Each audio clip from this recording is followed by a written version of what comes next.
नमस्कार, आप देख रहे हैं न्यूज नेशन। आपके साथ मैं हूं सबीना तामंग देशमुख। हिंदुस्तान में एक बार फिर कोरोना तेजी से पैर पसार रहा है। डबल अटैक नजर आ रहा है। देश भर में 24 घंटे का जिक्र करें तो 62,000 से ज्यादा मामले सामने आए, जो कि बीते 6 महीने में कोरोना का सबसे ज्यादा आंकड़ा है। क्या कोरोना की दूसरी लहर ज्यादा खतरनाक है? आगे कोरोना क्या ऐसी ही तेजी से बढ़ता जाएगा? इन सवालों पर हमारे साथ हेल्थ एक्सपर्ट्स जुड़ेंगे और साथ ही साथ कोरोना को लेकर जो नया खतरा है उस पर भी हम बातचीत करेंगे। लेकिन सबसे पहले ये स्पेशल रिपोर्ट आप देखिए, इस पूरे हालात को समझिए। दुनिया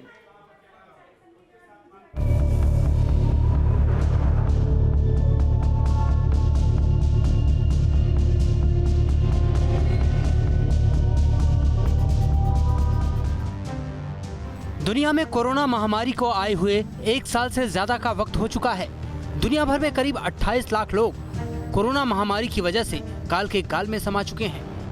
12 करोड़ से ज्यादा लोग कोरोना पॉजिटिव हो चुके हैं। लेकिन कोरोना का कहर लगातार जारी है। लोग परेशान हैं, वैज्ञानिक हैरान हैं, लेकिन कोरोना है कि रूप बदल बदल कर जान लेने पर आमादा है। दुनिया भर में कोरोना के कई वेरिएंट के बीच एक डराने वाली खबर सामने आई है। एक रिसर्च के मुताबिक कोरोना सुनने की क्षमता पर गहरा असर डाल सकता है, यानी वायरस के अटैक से आदमी बहरा भी हो सकता है। ब्रिटेन में हुए इंटरनेशनल जर्नल ऑफ ऑडियोलॉजी के मुताबिक कोरोना सुनने की क्षमता प्रभावित कर सकता है। वेल्स में 56 से ज्यादा मामलों पर हुए रिसर्च में पुष्टि हुई है। कोरोना पॉजिटिव 7.6% लोग बहरेपन की समस्या से ग्रसित हो चुके हैं। अस्पताल से छुट्टी के 8 हफ्ते बाद असर दिखना शुरू होता है। कोविड के पेशेंट्स में देखा गया कि करीब 12% लोगों को टिनाइटिस का कंप्लेन आया है। हम लोग भी रोजाना देख रहे हैं कि मरीज आ रहे हैं टिनाइटिस पे और वो बड़े ही डिफिकल्ट हैं, वो रिस्पॉन्ड नहीं कर रहे हैं ट्रीटमेंट से। चूंकि ये वायरस मेनली नेजोफेरिंक्स और चूंकि कान के एरिए के नज़दीक होता है और ऐसा लगता है कि जो इंटरनल ईयर जो कि हमारा ऑडिटरी ऑर्गन है वहाँ पे कुछ एंटीजन एंटीबॉडी रिएक्शन की वजह से या कुछ डैमेज की वजह से वहाँ पे जो ऑर्गन ऑफ कॉटी में डैमेज की वजह से ये सेंसरी न्यूरल डिफनेस हो रहा है, जो बड़े दिन तक परसिस्ट करता है। डॉक्टरों के मुताबिक कोरोना की वजह से टिनिटस नाम की बीमारी हो सकती है। टिनिटस होने पर कान में कुछ बजते रहने की आवाज आती है। वहीं देश भर में आज कोरोना के रिकॉर्ड तोड़ मामले सामने आए। देश भर में 24 घंटे में 62,000 से ज्यादा मामले सामने आए, जो कि 6 महीने में आए सबसे ज्यादा आंकड़े हैं। वहीं 24 घंटे में 291 मरीजों की मौत हो गई, जो 2021 में एक दिन में सबसे ज्यादा मौत है। कोरोना का खौफ किस कदर बढ़ रहा है, इसकी गवाही हमेशा भीड़ से भरी रहने वाली दिल्ली की सरोजनी नगर मार्केट दे रही है, जो कि अब सूनी पड़ी है। राजधानी में कोरोना के बढ़ते केसों की वजह से त्योहारी सीजन में भी मार्केट से रौनक खत्म हो गई है। इस समय हम सरोजनी नगर बाजार में हैं। आप देख सकते हैं कि जो त्यौहार का मौका है, 2 दिन होली को बचे हैं और इस जगह पर हमेशा त्यौहार के समय आप आम दिनों में भी आ जाएं तो काफ़ी भीड़ भाड़ नज़र आती है।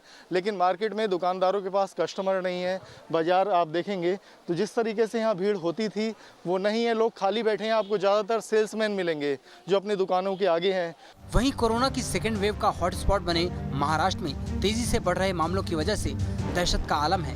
महाराष्ट्र पब्लिक हेल्थ डिपार्टमेंट की ताज़ा स्टडी में कहा गया है कि अगले 2 हफ्तों के अंदर महाराष्ट्र में कोरोना केस का आंकड़ा रोजाना 3 लाख के पार जा सकता है। इसी को देखते हुए उद्धव सरकार ने 28 मार्च से राज्य भर में नाइट कर्फ्यू का ऐलान किया है। जाहिर है खतरा भारी है, लिहाजा लोगों को वक्त रहते जाग जाना चाहिए।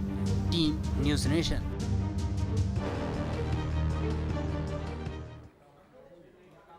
और एक वक्त ऐसा भी बीच में आया था जब थोड़ी राहत यहाँ पर नसीब हो रही थी, क्योंकि मामले काफ़ी हद तक काबू में हो गए थे। लेकिन अब जिस तरह से बेकाबू हालात नजर आ रहे हैं वो चिंता को बहुत ज़्यादा बढ़ा रहे हैं, क्योंकि एक बार फिर से ज़िंदगी ढर्रे पर आ रही है और उसी के साथ साथ ये जो लहर है वो दोबारा से डबल अटैक के साथ आ रही है। खास पैनल हमारे साथ मौजूद है। इंट्रोडक्शन आप सभी से करवा देते हैं। डॉक्टर एनसी मिश्रा हमारे साथ मौजूद है, आप एम्स के पूर्व निदेशक हैं। साथ ही डॉक्टर दीपाली भारद्वाज भी हमारे साथ मौजूद है, आप सीनियर फिजिशियन हैं। इसके अलावा डॉक्टर राजेश केसरी भी हमारे साथ मौजूद हैं, आप भी सीनियर फिजिशियन हैं। आप तीनों का ही बहुत बहुत स्वागत है। शुरुआत यहाँ पर हम दीपाली जी आपसे करना चाहेंगे। क्या कुछ आपको लगता है जिस तरह से कोरोना की ये दूसरी लहर सामने आई है उस पर हम बातचीत करेंगे कि किस तरह से ये लहर डरा रही है और किस तरह से कोरोना को हराना है।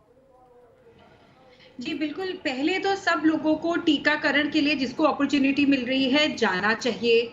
सरकार को मेरे ख्याल से 20 साल के बड़े जो उम्र से 20 साल से ऊपर है सबके लिए टीकाकरण खोल देना चाहिए।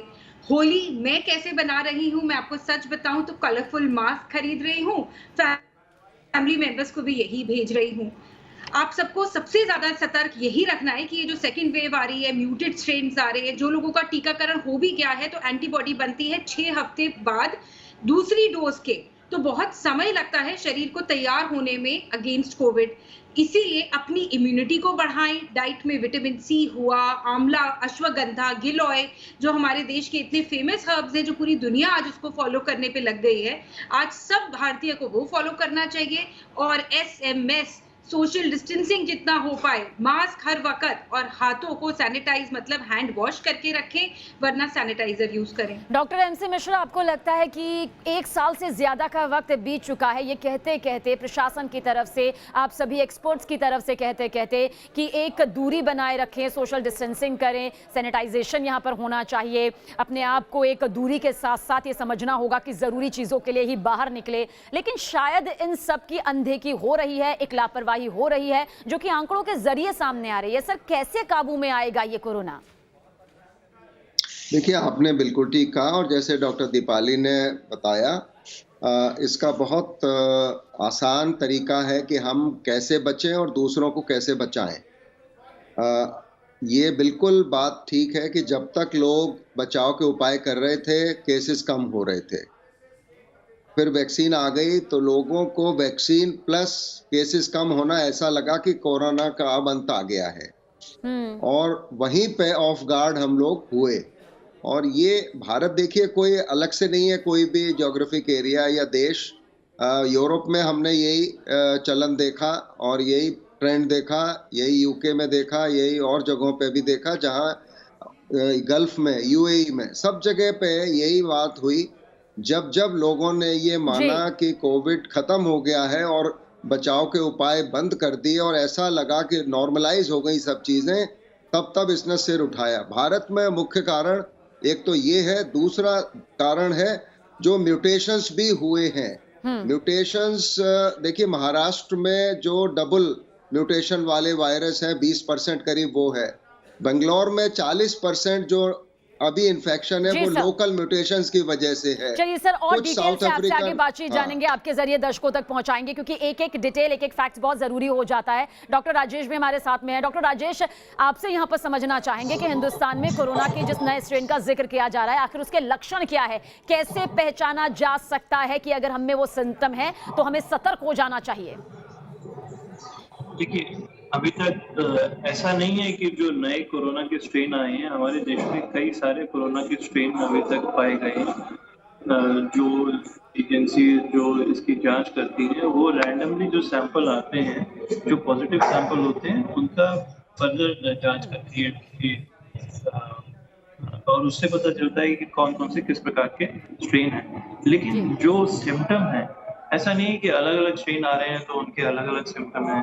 जो जनरल सिम्टम है वो सब वही सिम्टम है जो अभी तक हम देखते आए थे। तो अगर किसी को ऐसा कोई भी हो, जैसे खांसी आए, बुखार हो, और शुरुआत में कई लोगों का जैसे पेट भी खराब होता है, पेट में प्रॉब्लम होती है, ये टेस्ट चला जाता है, ये सब कॉमन सिम्टम जो अभी तक हम देख रहे थे कोरोना के, ये अभी भी नहीं। और खास तौर पे कोरोना वायरस, ये रेस्पिरेटरी वायरस है, ये हमारी लंग्स को, हमारी श्वास की जो हमारे फेफड़े हैं, उनको सबसे ज्यादा त्रस्त करता है। हालांकि कुछ सिम्टम और शरीर के अंगों में भी होते हैं, जैसे पेट में, हाथों में, पैनक्रियास में भी होते हैं, इन सब जगह भी होते हैं। लेकिन जो सबसे ज्यादा नुकसान होता है, जिसकी वजह से मॉर्टेलिटी होती है, इसकी वजह से लोगों की मौतें भी होती हैं, वो ज्यादातर लंग्स, फेफड़ों से संबंधित है, हार्ट से संबंधित है। तो अगर हम इस प्रकार से देखें तो अभी कुछ नहीं बदला, क्योंकि जो नए स्ट्रेन आ रहे हैं, जो सबसे ज्यादा मात्रा में जो नया स्ट्रेन है, उसमें यही हो रहा है कि बीमारी ज्यादा फैल रही है। जी, वो बीमारी कई गुना ज्यादा फैल रही थी, तो उसका फैलाव ज्यादा हो रहा है, लेकिन उस बीमारी का प्रकोप या उस बीमारी का दुरअसर कोई ज्यादा नहीं पड़ा, तो बीमारी कोई भयंकर नहीं हो गई, कोई भीषण नहीं हो गई। ठीक है सर, ऐसा नहीं होगा कि बीमारी बदल गई। बिल्कुल डॉक्टर राजेश, आपकी तरफ भी यहाँ पर रुख करेंगे क्योंकि हम चाहते हैं कि कोरोना से आज़ादी यहाँ पर मिले, कोरोना से यहाँ पर निजात जनता को मिले, हिंदुस्तान को मिले। और इस बीच बता दें कि देश की राजधानी दिल्ली में कोरोना के मामले बढ़ते जा रहे हैं। मामलों को देखते हुए रेलवे स्टेशन पर भी सतर्कता बढ़ा दी गई है। देखिए किस तरह से सतर्कता यहाँ पर बढ़ा दी गई है। संवाददाता रवि सिसोदिया की ये रिपोर्ट आप देखिए। इस वक्त हम नई दिल्ली रेलवे स्टेशन पे हैं। 2 दिनों बाद होली का त्यौहार आने वाला है, लेकिन उसके बावजूद भी जो रौनक या यूँ कहें कि जो भीड़ रेलवे स्टेशन पे देखने को मिलती थी वो इस बार नहीं दिख रही है। हालांकि कोविड भी उसकी एक वजह हो सकती है कि जिस तरह से कोरोना के मामले बढ़े हैं और उसके बाद से जो गाइडलाइंस जारी की गई वो भी एक वजह हो सकती है। लेकिन आमतौर पर अगर आप देखें, जैसे हमारे बाएं साइड में अगर आप देखें जो ट्रेन खड़ी है ये आगरा कैंट तक जाएगी, लखनऊ आगरा कैंट की ट्रेन है, उसमें भी कि जो भीड़ होती है वो नहीं है। जो अगर इस तरफ की बात करें तो ये जो ट्रेन है ये दरभंगा जाएगी, बिहार के लिए ट्रेन नई दिल्ली से निकलेगी। आमतौर पर जो स्लीपर क्लास होती थी उसमें भी जो भीड़ होती थी वहाँ पे अमूमन होली हो, दशहरा हो, दिवाली हो, उस दौरान पैर रखने की जगह नहीं होती थी। लेकिन अभी के हालात हैं, अभी आपको देख रहे हो कि सीट पूरी तरह से खाली हैं। हालांकि एक वजह ये बताई जा रही है कि कोरोना को लेकर कई गाइडलाइंस जारी की गई थी, रेलवे की तरफ से भी कई गाइडलाइंस दी गई थी, वो भी एक वजह हो सकती है कि उस वजह से यहाँ लोग कम हैं, जो ट्रेन कम है, जो यात्री हैं वो कम दिख रहे हों। लेकिन जो सबसे अहम बातें अभी भी कही जा रही हैं कि जो लोगों की या फिर अभी की बात करें, हालांकि रेलवे अभी फ़िलहाल बहुत ज़्यादा ट्रेन नहीं चला रही। स्पेशल ट्रेन जरूर होली के लिए चलाई जा रही थी, लेकिन उसके बावजूद भी ये जरूर कहा सकता है कि कोरोना का असर जो यात्री जा रहे हैं या यूँ कहें कि जो ट्रेन है, ट्रेनों पे भी पड़ता हुआ दिख रहा है। आमतौर पर रेलवे की जो कमाई का जो बड़ा जरिया होता था वो यात्री ट्रेन हो या फिर जो एक्सप्रेस, क्षमा कीजिएगा, जो मॉल ट्रेन होती हैं उन पे होता था। लेकिन अभी की अगर बात करें तो यात्री ट्रेन से बहुत ज़्यादा रेलवे को रेवेन्यू नहीं मिल पा रहा है, क्योंकि कोविड की वजह से यात्री कम ट्रैवल कर रहे हैं। जो ट्रेनें भर कर जाती थी वो ट्रेनें भी खाली जा रही हैं। हालांकि गाइडलाइन जरूर रेलवे की तरफ से जारी की गई है। वीडियो जर्नलिस्ट संदीप के साथ Ravi Sisodia, news nation, Delhi. Doctor Mishra, इस सवाल का जवाब आपसे यहाँ पर चाहेंगे क्योंकि कोरोना की वजह से कई जिंदगियां, लाखों जिंदगियां जिस तरह से मौत के मुंह में जा रही हैं, उसके बाद सवाल ये खड़ा हो रहा है कि कोरोना की जो ये दूसरी लहर है जिसका जिक्र हम आप सभी खास पैनल से कर रहे हैं, क्या इसमें मृत्यु दर ज्यादा है? इस सवाल का जवाब हम चाहेंगे कि जरूर हमारे पास आए। नहीं, ऐसा तो नहीं आया है अभी सामने, और ये एक सिल्वर लाइनिंग हम कह रहे हैं कि इन्फेक्शन और डिजीज, जैसे डॉक्टर राजेश कह रहे थे, इन्फेक्शन और डिजीज में थोड़ा फर्क हो गया है। अभी इन्फेक्शन तो जरूर बढ़ रहा है और वो इसीलिए हम सुपर स्प्रेडर्स बोल रहे हैं। जो यंग बच्चे हैं 18 साल से ऊपर के कॉलेजेस में, जैसे एक रिपोर्ट आई थी अभी पिछले 1-2 दिन पहले IIM अहमदाबाद से, वहाँ 5 छात्रों को कोविड था जी। उन लोगों ने बताया नहीं किसी को, छुपाते रहे, एग्जाम देते रहे, लोगों से मिलते रहे, पूरा सब कुछ, और पूरे कैंपस में उन्होंने कोविड फैला दिया। और अपने पते भी गलत लिखवाए। जब RT-PCR कराया तो पता भी IIM अहमदाबाद के हॉस्टल का नहीं लिखवाया, उन लोगों ने पता कोई पंजाब का लिखवा दिया अपने जहां से आते हैं, या कहीं और यूपी का लिखवा, कहीं बंगाल का लिखवा दिया। तो अगर लोग इस तरह से गैर जिम्मेदाराना व्यवहार करेंगे तो यही कारण है जो महाराष्ट्र में भी हो रहा है कि ज्यादातर जो यंग जनरेशन है, जो सुपर स्प्रेडर्स जिनको हम कह रहे हैं, यहाँ पर बताई है जिनकी वजह से ये बढ़ भी रहा है। और भी बहुत सारे अहम सवाल हैं जिनमें क्या दूसरी लहर का शिकार बच्चे ज्यादा हो रहे हैं, क्या बच्चों के लिए कोरोना का टीका नहीं बना है तो फिर आखिर क्या करेंगे? ये तमाम सवाल है जिनके जवाब आज हम न्यूज नेशन के दर्शकों तक आप खास पैनल के जरिए पहुंचाने जा रहे हैं। एक छोटा सा ब्रेक, बहुत जल्द हाजिर होंगे। तो कोरोना की दूसरी लहर आखिर कितनी खतरनाक है, मृत्यु दर किस तरह से सामने आ रहे हैं, किस तरह से इसकी चपेट में बच्चे भी आ सकते हैं, इन तमाम सवालों का जवाब यहाँ पर हम तलाश रहे अपने खास पैनल से। दीपाली जी, आपकी तरफ आऊंगी। क्या कोरोना की जो दूसरी लहर यहाँ पर सामने आ रही है, पेरेंट्स इस बात को लेकर बड़े परेशान है कि बच्चे साल भर से घरों में हैं, बाहर नहीं निकल पा रहे हैं, क्या ये और ज्यादा खतरनाक है और बच्चों के लिए जो कि बहुत छोटे हैं?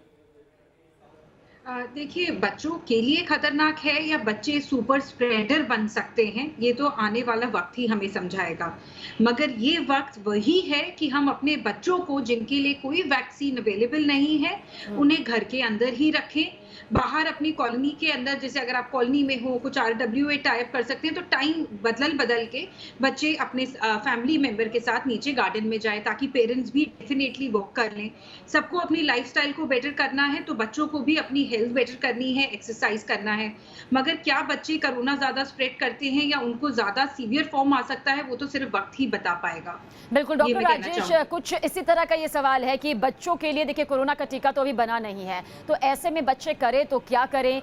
आखिर किस तरह से बच्चे इस दूसरी लहर से डील कर सकते हैं? कितना खतरनाक इनके लिए ये रह सकता है और क्या उनको करना चाहिए? जी अच्छा, एक बात तो ये समझनी है हमें जरूरी कि अब साल भर से ज्यादा हम कोरोना के साथ जूझ रहे हैं, तो कोरोना के बारे में बहुत सारी चीजें हमें पता चल चुकी हैं, कुछ जानकारी तो है। अभी हमारी वो अवस्था नहीं है जो पिछले साल मार्च में थी। तो अभी तक साल भर में जो भी हमने कोरोना, साल भर से ज्यादा जो कोरोना के मरीजों को देखा है, तो ये देखा है कि बच्चों पे, 20 साल से बच्चों पे और जो छोटी उम्र के जो नौजवानों पे कोरोना का असर बहुत ज्यादा नहीं होता। ऐसा नहीं है कि बिल्कुल ही नहीं हुआ हो, लेकिन बहुत ज्यादा नहीं होता। कम से कम जो भीषण असर है, जो मॉर्टेलिटी है, वो नहीं होती। तो अभी जो आपने छोटे बच्चों की बात की, उनके ऊपर मेरे ख्याल से एक बहुत बड़ी समस्या ये आ रही है कि जो बच्चों का जो डेवलपमेंट है, जो नॉर्मल ग्रोथ और डेवलपमेंट होता था, जो स्कूल में जाते थे, जो सोशल इन्वॉल्वमेंट होता था हर चीज में, वो चीजें नहीं हो रही। और अभी डॉक्टर साहब ने बोला और आपने भी इसका जिक्र किया कि बच्चे सुपर स्प्रेडर बन सकते हैं। जैसे डॉक्टर मिश्रा ने अभी चर्चा की कि बच्चे हालांकि खुद तो बहुत बीमार नहीं होते, उनको सिम्टम भी नहीं होते और उनके अंदर कोई कॉम्प्लिकेशन भी ज्यादा नहीं होती, लेकिन वो बीमारी को घर लेके आते हैं। इसीलिए बहुत डर था स्कूल खोलने के लिए, जब स्कूल खुल जाते हैं, बच्चे एक दूसरे से मिलते हैं, तो वो बीमारी ग्रहण करते हैं। परिवार के जितने भी लोग हैं वो सबसे ज्यादा फिक्रमंद अपने बच्चों के लिए रहते हैं, इसलिए सवाल का जवाब यहाँ पर सामने आना भी जरूरी था। डॉक्टर मिश्रा भी हमारे साथ बने हुए हैं। सर, आपसे भी एक अहम सवाल यहाँ पर पूछूंगी, लेकिन ब्रेक से लौटने के बाद, क्योंकि बहुत से ऐसे सवाल हैं जिनके जवाब आज हम न्यूज नेशन के दर्शकों तक पहुंचा रहे हैं। एक छोटा सा ब्रेक, जल्द हाजिर हूं।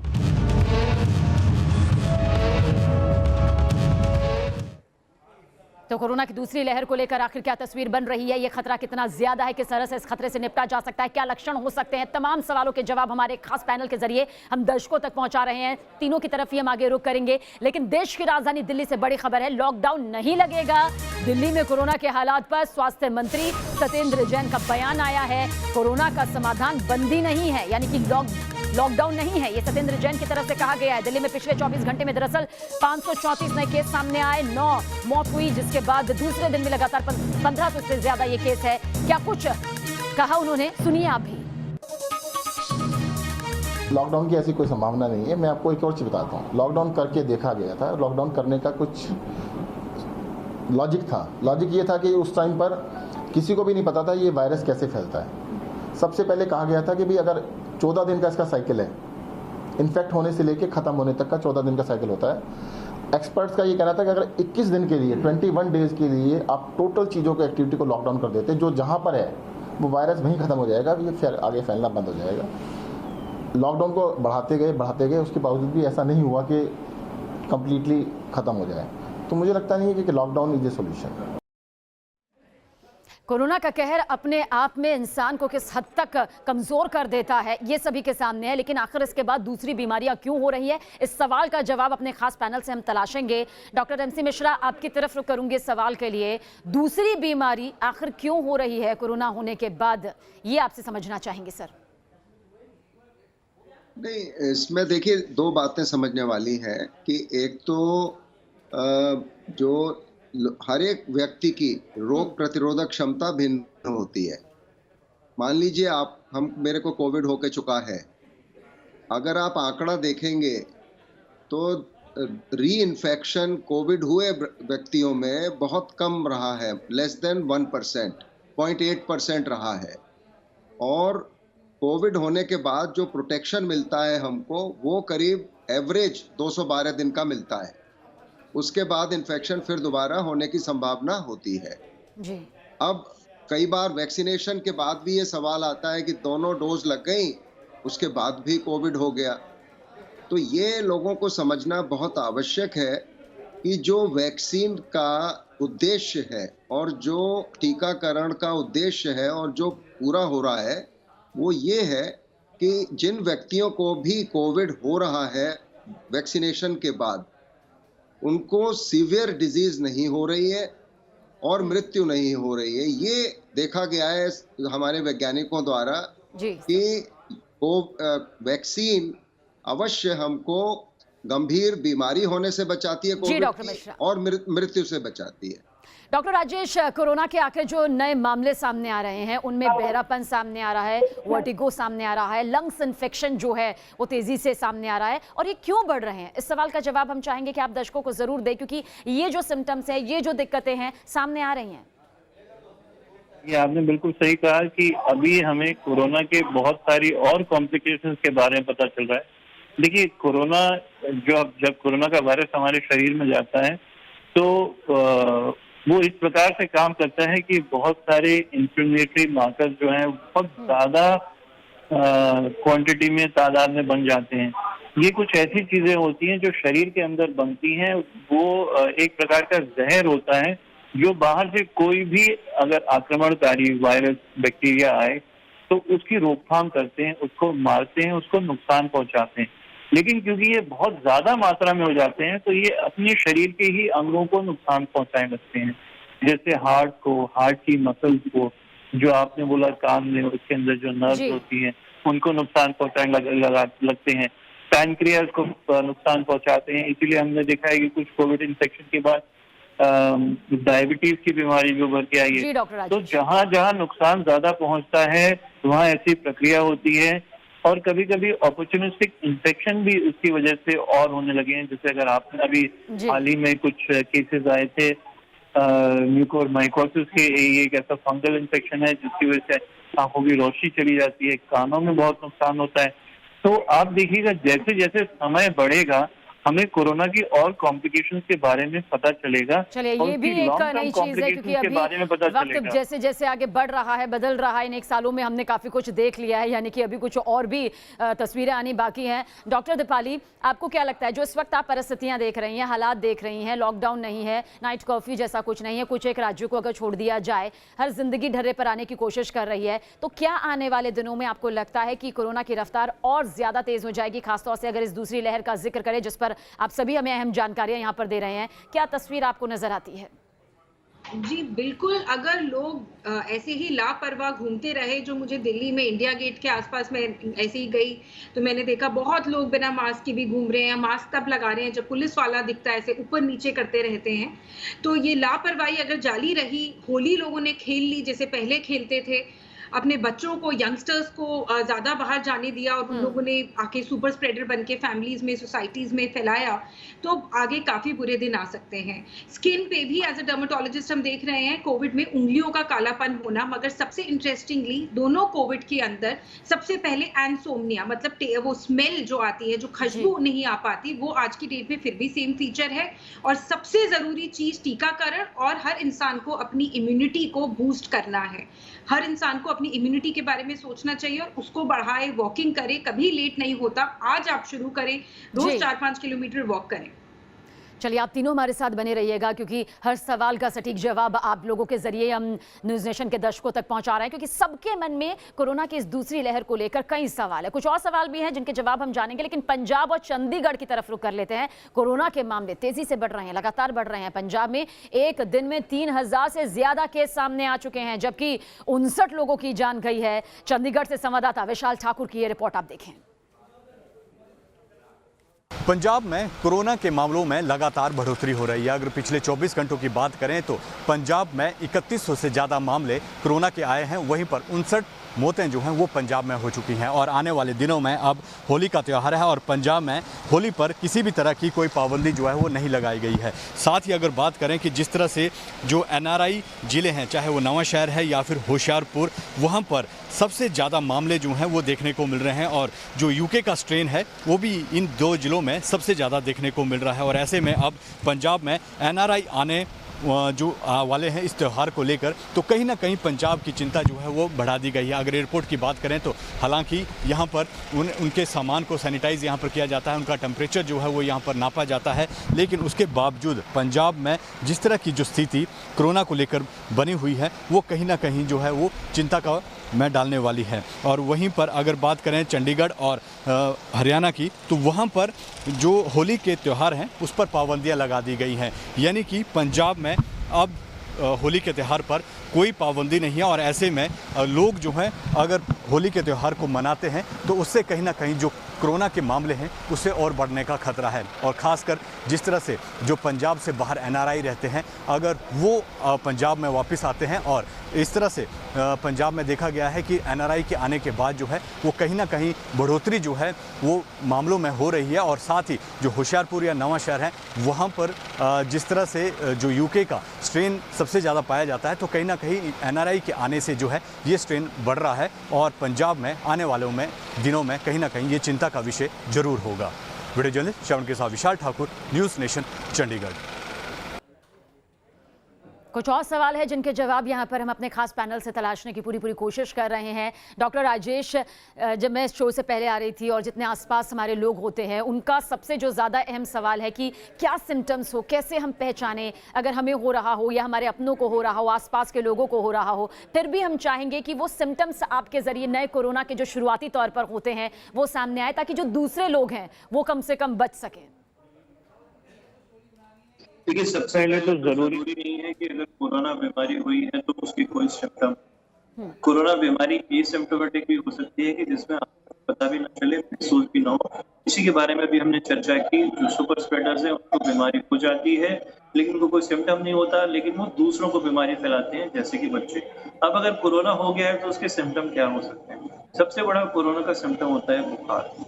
बुखार के बाद शरीर दर्द हो सकता है, सर दर्द हो सकता है, बॉडी जॉइंट्स में पेन हो सकता है, खांसी हो सकती है, उसके साथ साथ लूज मोशन भी हो सकते हैं, पेट भी खराब हो सकता है। बहुत ज्यादा बहुत बार नहीं, लेकिन थोड़े पेट दर्द हो गया, मोशन हो सकते हैं जी। कुछ लोगों का कोरोना होने से टेस्ट चला जाता है, मतलब हर चीज का स्वाद नहीं आता, तो नमकीन का स्वाद नहीं आता, मीठे का स्वाद नहीं आता है, या कड़वा लगने लगता है। चलिए, ये वो सिम्टम्स है जो मेरे ख्याल से न्यूज़ नेशन के दर्शक अगर इस वक्त देख रहे होंगे तो समझ गए होंगे कि इन सिम्टम्स का ध्यान रखना कितना ज़्यादा ज़रूरी है। डॉक्टर मिश्रा, अब आपसे ये समझना चाहेंगे कि आपको लगता है जो नया कोरोना है संक्रमित अगर से हो जाता है कोई, तो होम आइसोलेशन, क्योंकि पहले लहर में तो होम आइसोलेशन सबसे बड़ा एक जरिया नजर आ रहा था, क्या दूसरा भी यही जरिया है? इस सवाल का जवाब सर मैं आपसे जरूर लूंगी इस छोटे से ब्रेक के बाद।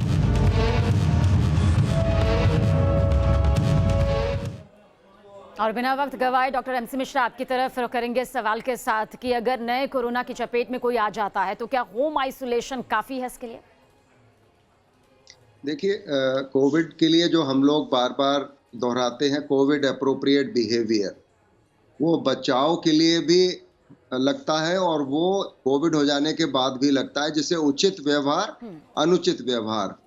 जैसे मैंने बताया कि किसी भी कैंपस में आपके मान लीजिए चैनल में ही किसी एक व्यक्ति को कोविड हो जाता है और वो आता रहता है, वही काम करता रहता है, मास्क भी नहीं लगाता, बिल्कुल, तो आप सबको दे देगा वो कोविड।